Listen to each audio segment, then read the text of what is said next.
हाय दोस्तों, आप सबका स्वागत है आपके यूट्यूब चैनल भूतों की अनसुनी कहानियां। आज जो कहानी मैं आपको बताने जा रहा हूँ इसका नाम है छोटी सी भूतिया कहानी। चलिए बढ़ते हैं आज की कहानी की ओर। दोस्तों, एक बार की बात है, महेश अपने मामा के घर गया हुआ था। दरअसल वहाँ महेश की बुआ की शादी थी और वैसे भी महेश अक्सर वहाँ आता जाता रहता था। पर हर बार वो एक बात बार बार पूछता था कि ऊपर छत का कमरा हमेशा बंद क्यों रहता है। तो जवाब में उसे एक ही बात सुनने को मिलती थी कि ऊपर स्टोर रूम है, इसीलिए बंद रहता है।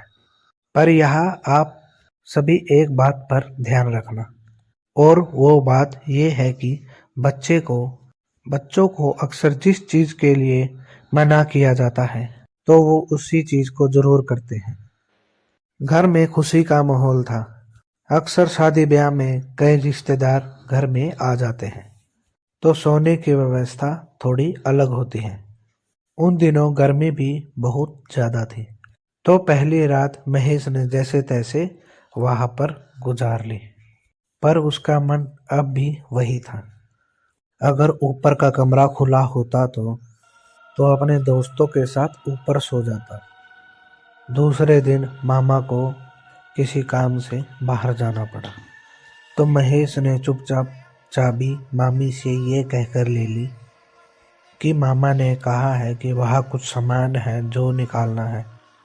मामी इतनी बिजी थी काम के चक्कर में कि वह भूल गई और चाबी महेश को दे दी।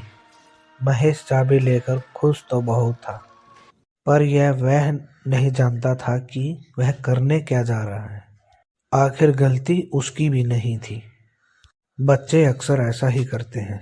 महेश ने जल्दी ऊपर जाकर ऊपर का दरवाजा खोला। अंदर कुछ भी नहीं था, बस एक चारपाई रखी थी और पूरा कमरा बाहर के मुकाबले थोड़ा हल्का ठंडा था, जबकि बाहर तेज धूप थी।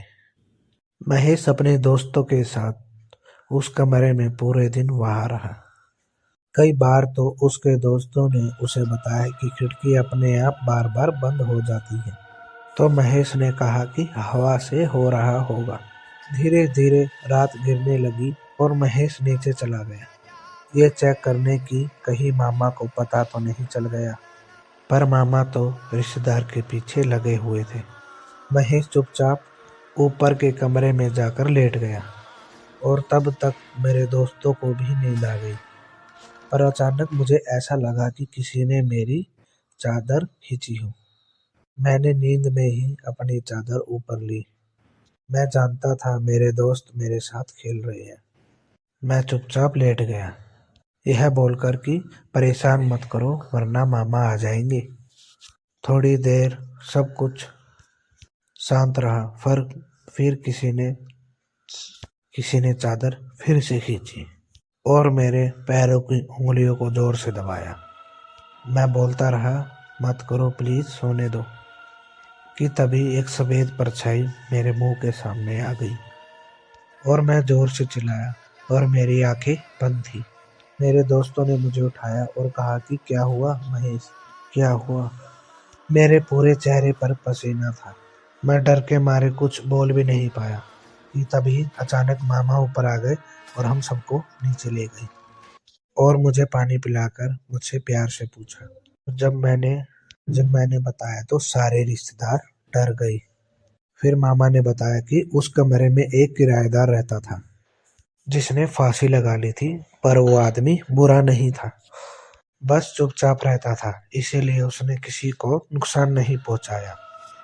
ये किस्सा हमारे साथ हो चुका था, इसीलिए हमने वहां ताला लगाया हुआ था कि कुछ हमारे साथ गलत ना हो जाए।